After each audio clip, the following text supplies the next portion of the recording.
Nous allons voir maintenant l'activité optique qui est une propriété liée à la chiralité.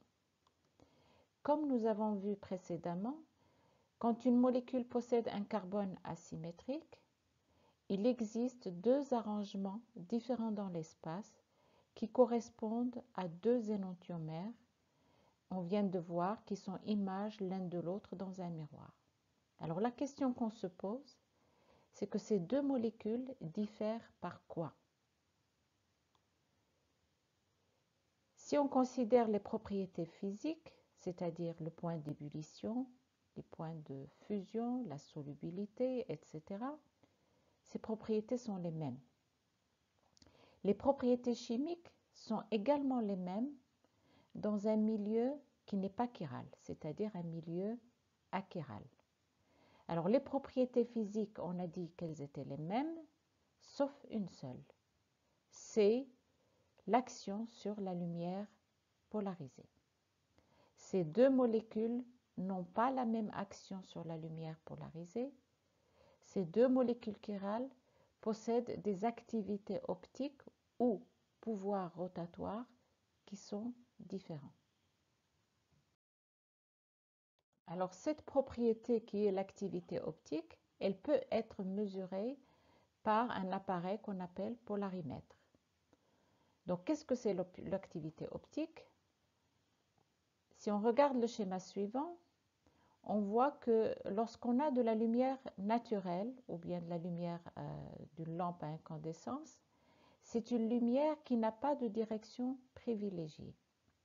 Si on la fait passer par un polariseur c'est un filtre optique qui ne laisse passer qu'un plan de la lumière. Et si par exemple on va imaginer qu'il ne laisse passer que le plan vertical, on a de la lumière polarisée à la sortie du polariseur. Si cette lumière polarisée traverse une cuve qui contient des molécules chirales, on constate que cette lumière est progressivement déviée pour qu'à la sortie, on ait une déviation de l'ordre de alpha, c'est ce qu'on appelle l'angle de déviation. C'est le pouvoir rotatoire qui est mesuré à l'aide d'un polarimètre. Alors si la molécule fait dévier le plan de la lumière polarisée vers la droite, on va dire qu'elle est dextrogire, D droite, et on la note plus. Si par contre, à la sortie de la cuve, la lumière est déviée vers la gauche, on dit que la molécule est lévogire et on la note moins. Qu'est-ce que c'est la configuration spécifique? Donner la configuration spécifique d'une molécule chirale, c'est dire si elle est dextrogire, c'est-à-dire elle fait tourner le plan de la lumière polarisée à droite, ou bien lévogire, elle fait tourner ce plan à gauche. Ceci ne peut être fait qu'expérimentalement.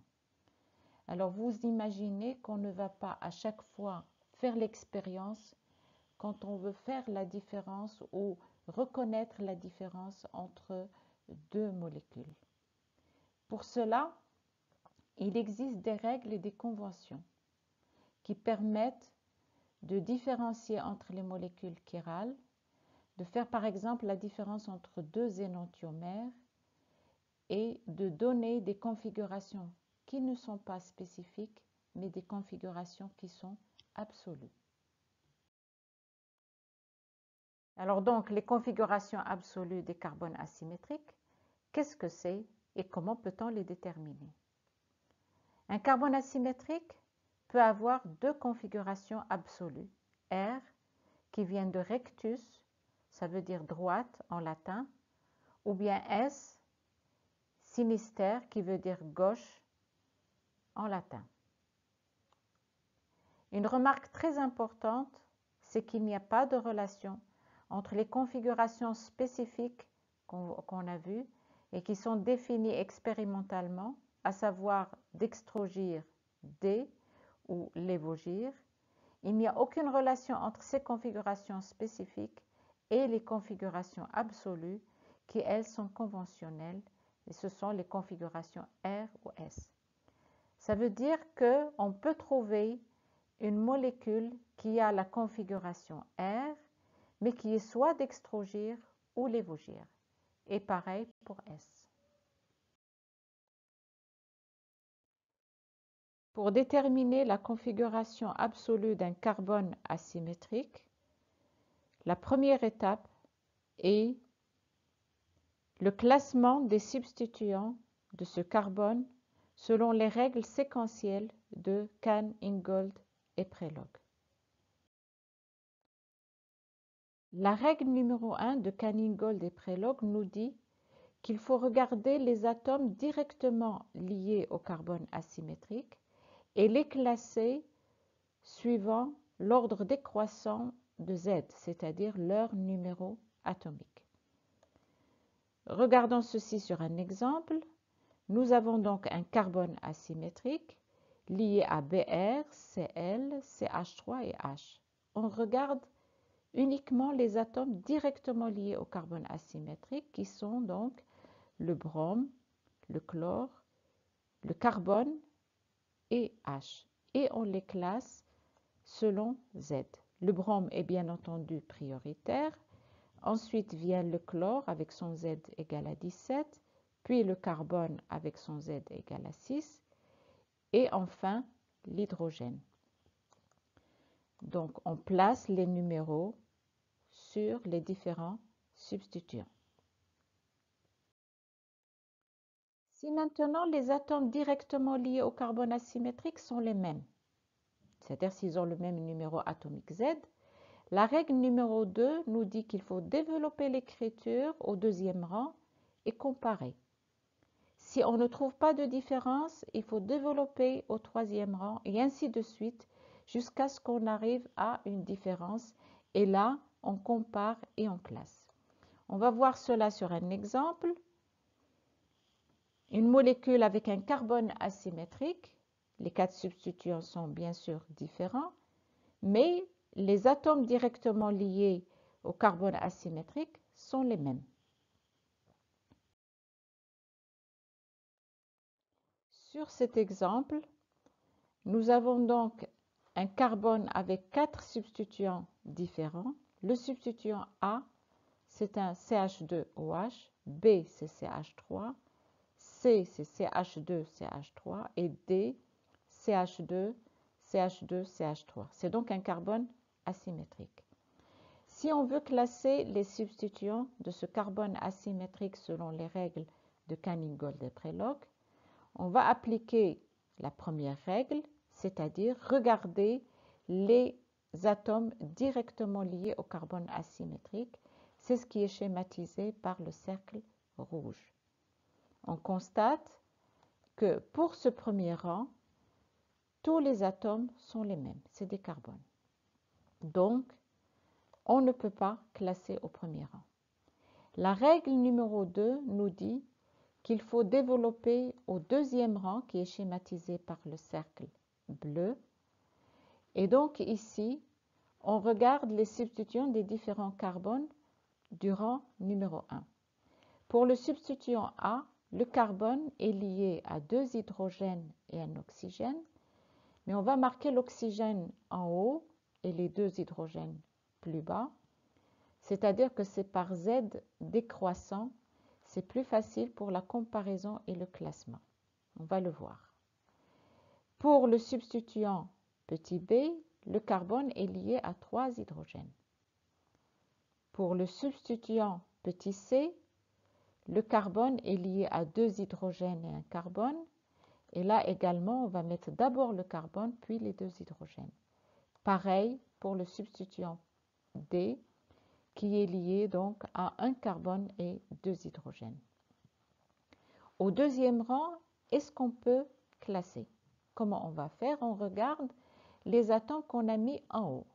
Pour le substituant A, on a l'oxygène qu'on va comparer avec H du substituant B, avec le carbone du substituant C et bien entendu le carbone du substituant D.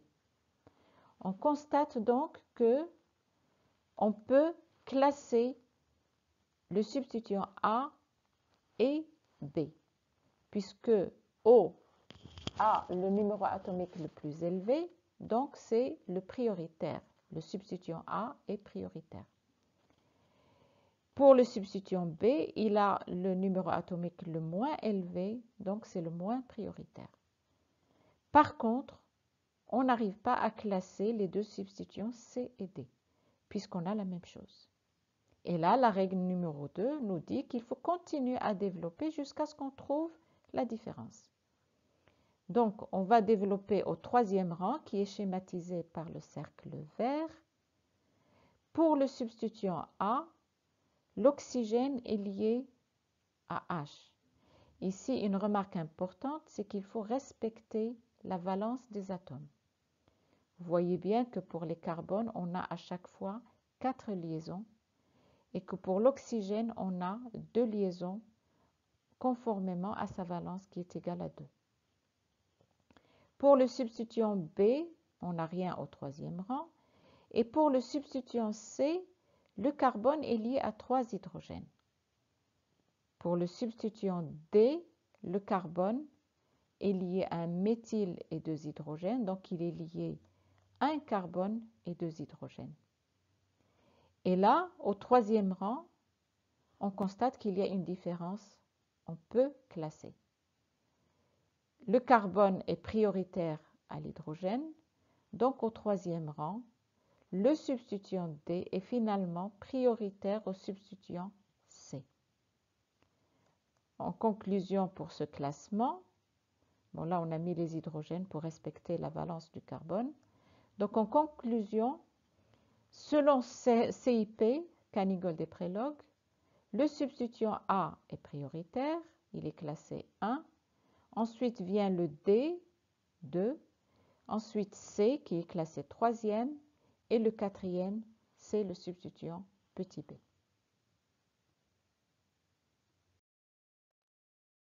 La règle numéro 3 concerne les liaisons multiples.